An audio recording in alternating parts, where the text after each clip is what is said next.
عالمي بامتياز، رياضي بجوهره واجتماعي وثقافي وسياحي بمضمونه. هذا ما يمكن أن نصف به رالي حائل الدولي، والذي بات نقطة مضيئة في تاريخ رياضة المحركات في المملكة العربية السعودية.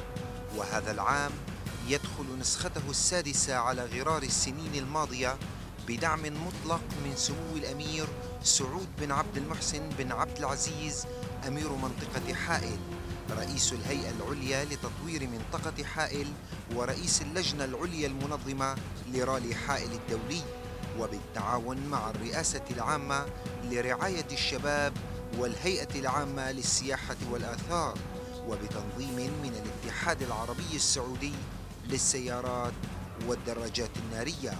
ويحظى الرالي بإشراف الاتحاد الدولي للسيارات FIA.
وتقام على هامش الرالي الدولي عدد من الفعاليات المصاحبة، سواء رياضية كفعاليات التطعيس للسيارات والدراجات النارية بفئاتها المختلفة، أم ثقافية واجتماعية كالسوق الشعبي والعروض المختلفة التي تشهدها القرية السياحية المصاحبة للرالي، حيث باتت هذه الفعاليات جزءاً لا يتجزأ من جسد الحدث العالمي الكبير، نظراً لشعبيتها وشهرتها محلياً وإقليمياً، خصوصاً وأنها تزامنت هذا العام مع إجازة منتصف العام الدراسي في المملكة.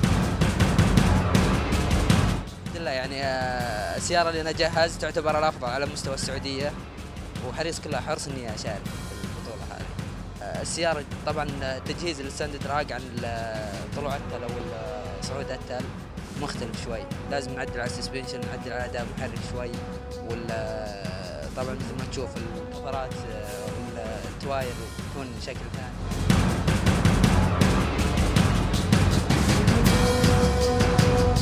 حققنا امس المركز الثاني ب6 سرندل، وكذلك المركز الثالث بال8 سرندل ستاندر. اما اليوم الصراحه انطباعنا مشاركين احنا بالسياره هذه الصفراء، فئه 8 سرندل مفتوح. طبعا شاركنا طبعا احنا قبل ممكن شهر بالتله مرعب، طبعا تعتبر المشاركه الاولى لنا طبعا، وكان المشاركه او الحافز والداعم لنا طبعا الشيخ ابراهيم الشتوي رئيس شركه ابنيه استثمار عقاري، بحكم انه هو تكفل بالروحه والجيه والمشاركه بغض النظر عن النتيجه او البطوله اللي نحققها هناك، يعني مقابل انه كسعوديين نروح لنا مشاركين. طبعا حققنا هناك المركز الرابع طبعا، وتعتبر نقله جديده بالنسبه لنا. اليوم ان شاء الله فئه المفتوح، ان شاء الله يا رب نحصل برضه مركز ان شاء الله.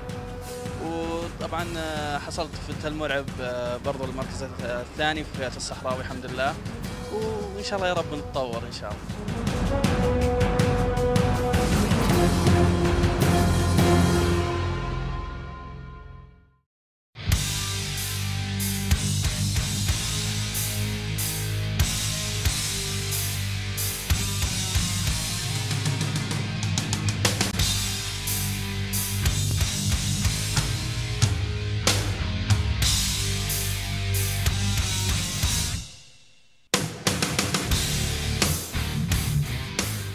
الفحص الفني للسيارات المشاركة جرى في 7 فبراير، حيث خضعت 33 سيارة لفحص دقيق من قبل لجنة مختصة تتضمن مراقبين من الاتحاد الدولي وخبرات محلية.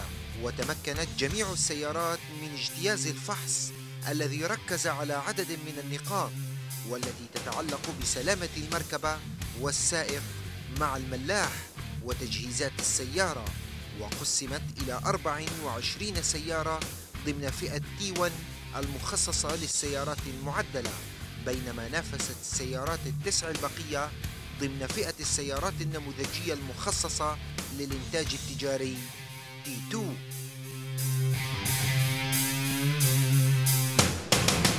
طبعا بعد نهاية الفحص الفني لرالي حائل الدولي 2011 التقينا مع أحد أعضاء لجنة الفحص الفني ورئيس الحكام برالي حائل السيد فيصل السيخان. أول شيء مرحبا فيك على قناة جير 1. بسم الله الرحمن الرحيم والصلاة والسلام على رسول الله. مرحبا فيكم. بداية قبل أن نبدأ حوارنا دكتور فادي اسمح لي أتقدم لكم شكر جزيل. قناة جير 1 خلينا نقول القناة الوحيدة الصراحة اللي تنقل جميع الأحداث في دول الخليج من سباقات الدراج ريس، الساندراج، الموتو، يعني الله يوفقكم، جهد تشكرون عليه، وشكر خاص لك أنت وجميع العاملين معك في القناة. بالعكس مشكور، هذا واجبنا كقناة مختصة برياضة المحركات. لنتكلم أستاذ فيصل عن الفحص الفني، خبرنا كيف تم الفحص الفني لليوم، عدد السيارات اللي تم اعتمادها في كل فئة. بالنسبة اليوم كان أول يوم لنا، تم فحص السيارات. الفحص لو نتكلم عن الفحص بطريقة مختصرة ونبدأ سريعة، يتم فحص السيارات. أهم شيء عندنا السلامة، سلامة السائق وسلامة السيارة. لابد السيارات المشاركة في الرالي تكون تابعة خاضعة والمواصفات FIA من ناحية السلامة. لابد السيارة يكون فيها رول كيج اللي هو القفص الحديدي الحامي داخل المركبة لا قدر الله في حال الانقلاب تحمي السائق والملاح. لابد من وجود شبكة إطفاء ذاتية. لابد من وجود الحك الأمامي والخلفي.